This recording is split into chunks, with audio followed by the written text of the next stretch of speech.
بسم اللہ الرحمن الرحیم۔ السلام علیکم۔ بنی اسرائیل کا ایک قصاب اپنے پڑوسی کی کنیز پر عاشق ہو گیا۔ اتفاق سے ایک دن کنیز کو اس کے مالک نے دوسرے گاؤں کسی کام سے بھیجا۔ قصاب کو موقع مل گیا اور وہ بھی اس کنیز کے پیچھے ہو لیا۔ جب وہ جنگل سے گزری تو اچانک قصاب نے سامنے آ کر اسے پکڑ لیا اور اسے گناہ پر آمادہ کرنے لگا۔ جب اس کنیز نے دیکھا کہ اس قصاب کی نیت خراب ہے تو اس نے کہا، اے نوجوان، تو اس گناہ میں نہ پڑ۔ حقیقت یہ ہے کہ جتنا تو مجھ سے محبت کرتا ہے اس سے کہیں زیادہ میں تیری محبت میں گرفتار ہوں، لیکن مجھے اپنے مالک حقیقی عز و جل کا خوف اس گناہ کے ارتکاب سے روک رہا ہے۔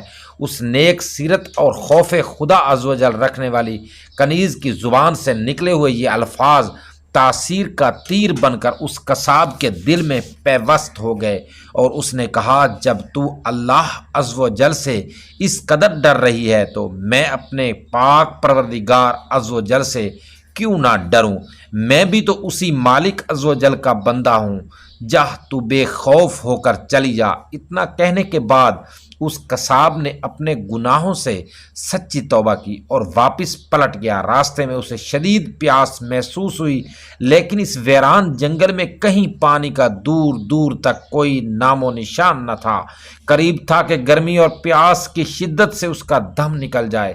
اتنے میں اسے اس زمانے کے نبی کا ایک قاصد ملا۔ جب اس نے قصاب کی یہ حالت دیکھی تو پوچھا، تجھے کیا پریشانی ہے؟ قصاب نے کہا، مجھے سخت پیاس لگی ہے۔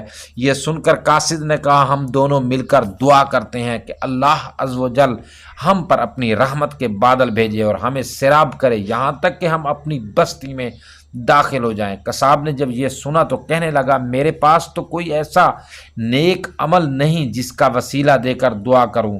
آپ نیک شخص ہیں، آپ ہی دعا فرمائیں۔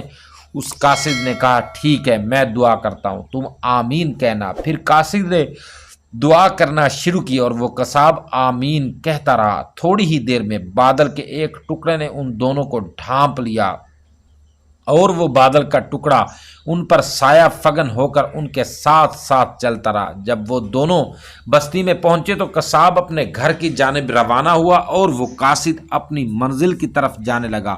بادل بھی قصاب کے ساتھ ساتھ رہا۔ جب اس قاصد نے یہ ماجرا دیکھا تو قصاب کو بلایا اور کہنے لگا، تم نے تو کہا تھا کہ میرے پاس کوئی نیکی نہیں اور تم نے دعا کرنے سے انکار کر دیا تھا۔ پھر میں نے دعا کی اور تم آمین کہتے رہے، لیکن اب حال یہ ہے کہ بادل تمہارے ساتھ ہو لیا اور تمہارے سر پر سایہ فگن ہے۔ سچ سچ بتاؤ، تم نے ایسی کون سی عظیم نیکی کی ہے جس کی وجہ سے تم پر یہ خاص کرم ہے؟ یہ سن کر قصاب نے اپنا سارا واقعہ سنایا۔ اس پر اس قاصد نے کہا، اللہ عز و جل کی بارگاہ میں گناہوں سے توبہ کرنے والوں کا جو مقام و مرتبہ ہے وہ دوسرے لوگوں کا نہیں۔ بے شک گناہ سرزد ہونا انسان ہونے کی دلیل ہے، مگر ان پر توبہ کر لینا مومن ہونے کی نشانی ہے۔ دوستو، اگر آپ کو یہ ویڈیو اچھی لگے، ویڈیو کو لائک بھی ضرور کریں اور صدقہ جاریہ سمجھ کر شیئر بھی ضرور کریں۔ کامنٹ باکس میں اپنی رائے کا اظہار بھی ضرور کریں۔ شکریہ۔